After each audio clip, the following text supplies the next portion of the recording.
Welcome to our channel. Brahmamudi serial next ఎపిసోడ్లో ఏం జరగబోతోందో ఈ వీడియోలో చూసి తెలుసుకుందాం. కావ్య విషయంలో తాను చాలా తప్పులు చేశాను అని తనలో తానే కుమిలిపోతున్న అపర్ణ అసలేం జరిగింది అని తెలుసుకోవడానికి ఈ వీడియోని స్కిప్ చేయకుండా ఎండ్ వరకు చూసేయండి. అపర్ణని ఇంటికి తీసుకువచ్చిన తరువాత రాజ్, కావ్యలు ఇద్దరూ కంటికి రెప్పలాగా తనని చూసుకుంటూ ఉంటారు. అప్పుడు కావ్య అపర్ణ కోసం జ్యూస్, భోజనం, సూప్ ఇవన్నీ తీసుకువెళ్తే అపర్ణ వాటిని తీసుకోవడానికి ఒప్పుకోదు. అప్పుడు కావ్య, లేదత్తయ్య, మీరు తీసుకుంటేనే నేను ఇక్కడ నుంచి వెళ్తాను అని కావ్య మొండి పట్టుపడుతుంది. అప్పుడు అపర్ణ, నువ్విక్కడ నుంచి వెళ్ళిపో, నేను నిన్ను ఎదుర్కోలేకపోతున్నాను. నువ్వు ఇలాగే నేను ఎంత తిట్టినా నా మాటలని నన్ను గౌరవించి ఎంత ఎత్తుకి ఎదిగిపోయావు.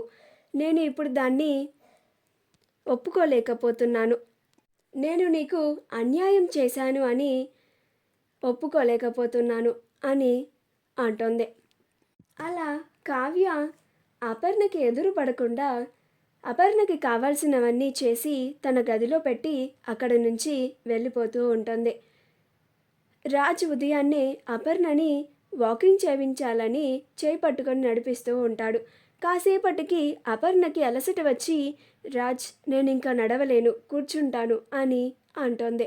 అప్పుడు రాజ్, సరే అమ్మా కూర్చో అని అంటాడు. అప్పుడు అపర్ణ గట్టు పైన కూర్చొని ఉంటుంది. అప్పుడే కావ్య అపర్ణ కోసం సూప్ని చేసుకొని వస్తుంది. అప్పుడు అపర్ణ, ఏంటంట అని అంటోంది. అప్పుడు రాజ్, సూప్ మమ్మీ, సూప్ తాగితే నీకు ఆకలి వేసి అప్పుడు ఎంచక్క టిఫిన్ చేసి తర్వాత ట్యాబ్లెట్స్ వేసుకొని రెస్ట్ తీసుకుందువు కానీ అని అంటాడు. అప్పుడు అపర్ణ, నీ భార్యతో చేసినవేవి నేను తీసుకోను అని అంటోంది. అప్పుడు కావ్య, అత్తయ్య, నేను మీకు ముందే చెప్పాను కదా, మీకు కావాల్సినవన్నీ నేను చూసుకున్న తర్వాతే మీ మాట వింటాను అని, మీరు ఇవి తీసుకుంటేనే నేను ఇక్కడి నుంచి వెళ్తాను అని అంటోంది. అప్పుడు అపర్ణ, ఏంట్రా రాజ్, మీరిద్దరూ నన్ను ఆడుకుంటున్నారా? నేను వద్దు అని చెప్తున్నా కానీ నీ భార్య నా మాట వినడం లేదేంటి? నా మాట అంటే నీ భార్యకి లెక్క లేకుండా పోతోంది అని అంటోంది. అప్పుడు రాజ్, ప్లీజ్ మమ్మీ, ఆ సూప్ తాగితే నీకు ఆరోగ్యం బాగవుతుంది కదా, తాగు మమ్మీ ప్లీజ్ అని బతిమలాడుతూ ఉంటాడు. కావ్య కూడా, అత్తయ్య, మీరు ఎప్పటిలానే నన్ను అలానే కోపగించుకున్నా పర్వాలేదు, కానీ ఇప్పుడు మాత్రం మీ ఆరోగ్యం బాగుపడాలి, ఈ సూప్ని తీసుకోండి అని అంటోంది. అప్పుడు అపర్ణ, ఇదిగో ఇలాంటి మాటలకే నేను ఇంకా తప్పు చేశాను అని నా మనసు నన్ను చాలా బాధ పెడుతోంది అని అంటోంది. అప్పుడు రాజ్ కావ్య తీసుకొచ్చిన సూప్ని తీసుకొని, మమ్మీ, ఇప్పుడు నువ్వు ఈ సూప్ తాగాలి అంతే, నేను చెప్తున్నాను కదా అని ఆ రాజ్ ఆ సూప్ని అపర్ణకి ఇస్తాడు. ఇంకా అప్పుడు అపర్ణ ఏం చేయలేక ఆ సూప్ని తీసుకొని తాగుతూ ఉంటుంది. అప్పుడు కావ్య, అది మా మంచి అత్తయ్య అని అపర్ణ ఆ సూప్ తాగిన తర్వాత ఆ కప్ని తీసుకొని వెళ్ళిపోతుంది.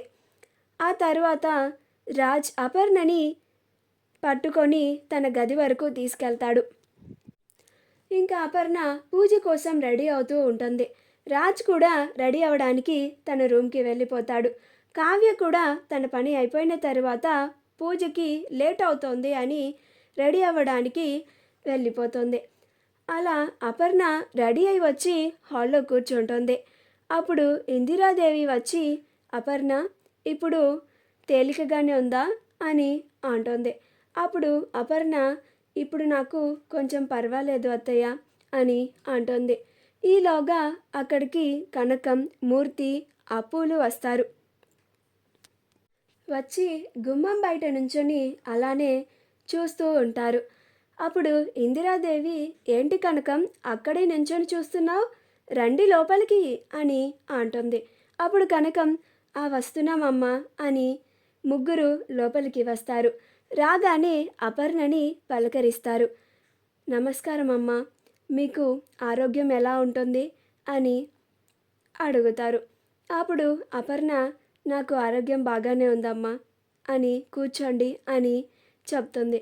అప్పుడు కనకం, మూర్తి, అప్పులు ఆశ్చర్యపోయి సోఫాలో కూర్చుంటారు. అప్పుడే కావ్య, రాజులిద్దరూ పూజ కోసం రెడీ అయ్యి కిందకి వస్తూ ఉంటారు. అప్పుడు అపర్ణ కావ్యని ఏయ్ ఇట్రా అని పిలుస్తుంది. అప్పుడు కావ్య అపర్ణ పిలుస్తోంది అని వేగంగా అపర్ణ దగ్గరికి వస్తుంది. వచ్చి ఏంటత్తయ్య అని అంటుంది. అప్పుడు అపర్ణ, ఏంటత్తయ్య అని అంటావేంటి? ఎదురుగా మీ అమ్మ వాళ్ళు వచ్చి ఉంటే వాళ్ళని పలకరించకుండా అలానే ఉన్నావేంటి? పలకరించు అని అంటుంది. అది విని ఆశ్చర్యపోయి, అసలు మా అమ్మ వాళ్ళంటేనే ఇష్టం లేని మా అత్తయ్య వాళ్ళని పలకరించు అని చెప్పింది అని కావ్య సంతోషించి వాళ్ళ అమ్మ వాళ్ళతో మాట్లాడుతూ ఉంటుంది. అలా కనకం కూడా అపర్ణలో వచ్చిన ఈ మార్పును చూసి ఆశ్చర్యపోతుంది. ఇందిరాదేవి కూడా అపర్ణలో వచ్చిన మార్పును చూసి ఆనందిస్తూ ఉంటుంది. కాసేపటికి అక్కడికి పంతులు గారు వస్తారు. పంతులు గారు రాగానే అపర్ణ, రండి పంతులు గారు అని అంటుంది. అప్పుడు పంతులు గారు వచ్చి పూజకు సంబంధించినవన్నీ ఏర్పాటు చేసుకుంటూ ఉంటారు. కాసేపు అపర్ణ కనకం వాళ్ళతో మాట్లాడిన తర్వాత పూజ చేసే దగ్గరికి వెళ్ళి పంతులు గారితో ఇలా మాట్లాడుతూ ఉంటుంది. పంతులు గారు, పూజకి కావాల్సినవన్నీ ఉన్నాయా? మీకు ఇంకేమన్నా కావాలా అని అడుగుతుంది. అప్పుడు పంతులు గారు, లేదమ్మా అన్నీ ఉన్నాయి, ఏమన్నా కావాలంటే అడుగుతాను అని అంటారు.